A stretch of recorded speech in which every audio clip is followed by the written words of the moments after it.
আমরা সিজনাল যেসব সবজি যেমন ঝিঙ্গে, শিম, এটি শিম সবজি হিসেবে আমরা ব্যবহার খাই।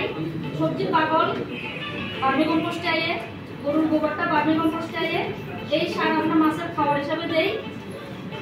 মাছেরও ফলন ভালো হয়, পুকুরেরও সবজি তো হয়। আর নিচে এখানে যে আমরা পুকুরের চারিদিকে গাঁদা ফুলটা ব্যবহার করছি, গাঁদা ফুলের চাষ করছি।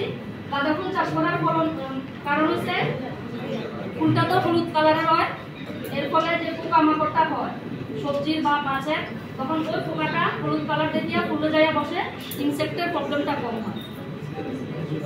এজোলা আছে, এজোলা চাষ করছি। এজোলাটা চাষের মূল কারণ মাছের খাওয়ার হিসেবে ব্যবহৃত হয়, গরুর খাওয়ার হিসেবে ব্যবহৃত হয়, হাঁস মুরগির খাওয়ারও হয়, সবটাই।